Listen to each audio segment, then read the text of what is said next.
It's clear that MPV on fiber optics will never fly into Kyiv, but drones that can be launched, for example, from Belarus or some nearby site, well, for them by air, future drones in 3 to 6 months covering 100 kilometers will not be a big problem.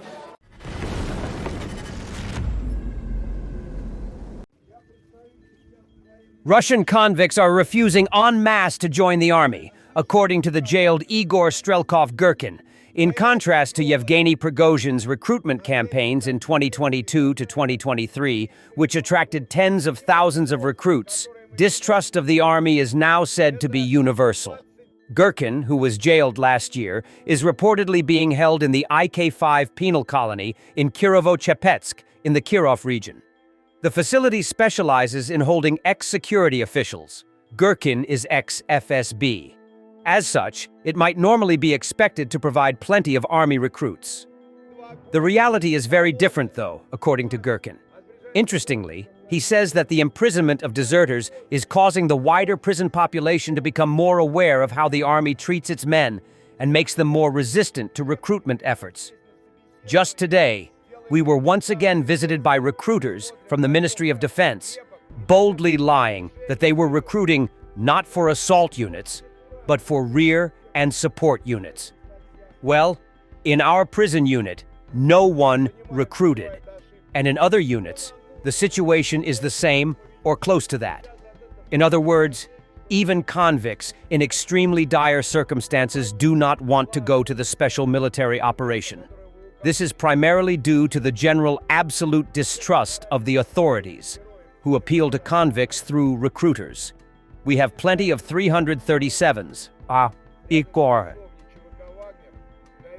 337 of the criminal code, i.e. deserters. Here, each of whom can talk a lot, and does, about how many times, etc. they and their comrades were deceived by the Ministry of Defense. Not all of them, of course, but most of their stories, in my opinion and assessment, are entirely or partially credible. A dismissive attitude towards soldiers as renewable, cheap resources / meat is a characteristic feature of command at almost all levels, from battalion commander and above. At the same time, many are willing to go and say they are ready to go when everyone else goes in the event of mobilization. And they are even ready to fight, but none of them wants to voluntarily go to the slaughter. All the other factors cited by Kartovic are also present.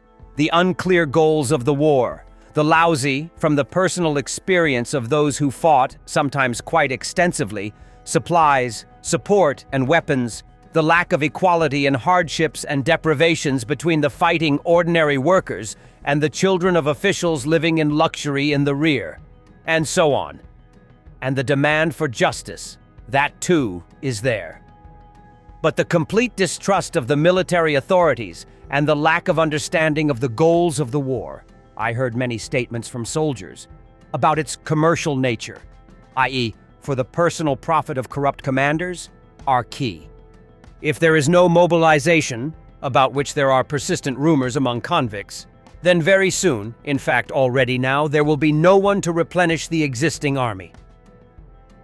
It's no wonder Russian convicts don't want to go to war. Near Kostiantynivka, Donetsk region, Ukraine's border guard unit Phoenix eliminated nearly half a company of Russian troops. They also destroyed a T-62 tank, 3 vehicles, a quad bike, and a Russian EW system Shtora. Russian forces are facing staggering losses as the war drags deep into 2025, with reports showing casualty rates higher than at any point since the start of the invasion. Ukrainian strikes on logistics hubs, refineries, and ammunition depots across occupied territories, and even inside Russia, have sharply reduced Moscow's ability to sustain its offensive. Despite Kremlin claims of new mobilization waves, frontline units remain severely undermanned, relying on poorly trained recruits and mercenary remnants. Western intelligence notes that Russian losses in armored vehicles, drones, and artillery systems have surged as Ukraine's precision strikes and electronic warfare tactics improve.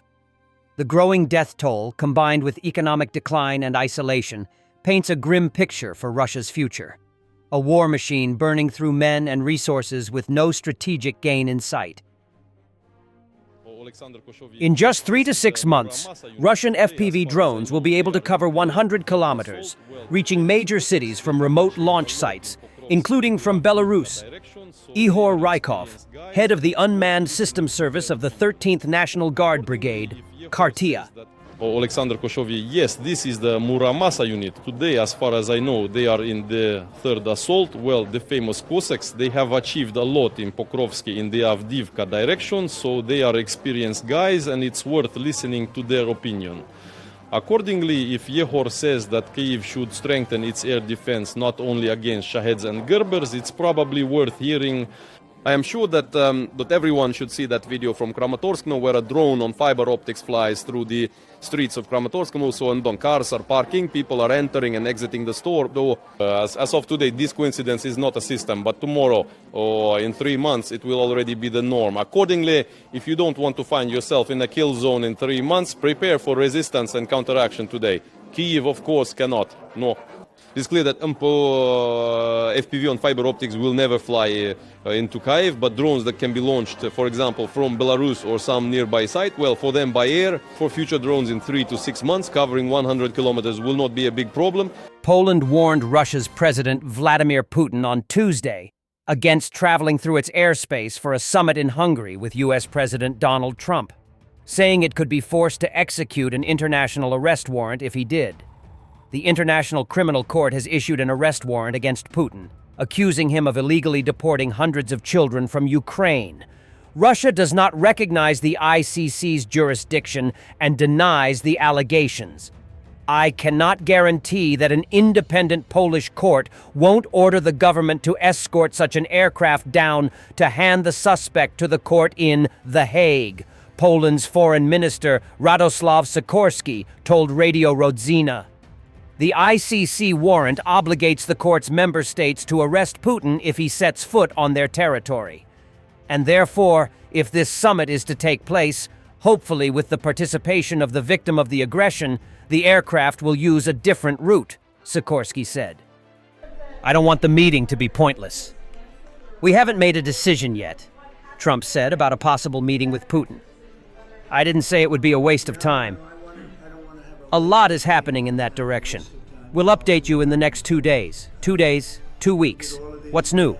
The meeting with Vladimir Putin is canceled or put on hold. Do you know what happened there, and does that affect your decision whether or not to send Tomahawks? No, I don't want to have a wasted meeting. I don't want to have a waste of time, so I'll see what happens. But we did all of these great deals, great peace deals. They're all peace deals, agreements, solid agreements, every one of them. But this one, and I said, go to the line of battle, the battlefield lines, and you pull back and you go home, and everybody takes some time off, because you got two countries that are killing each other. You got two countries that are losing 5,000 to 7,000 soldiers a week.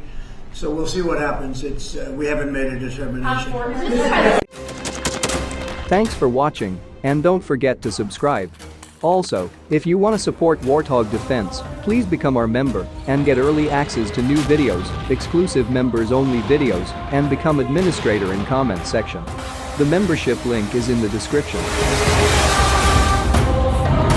Rescues every day. We had a guy last week at 6 rescues in 6 days. You know, he's doing the job every day.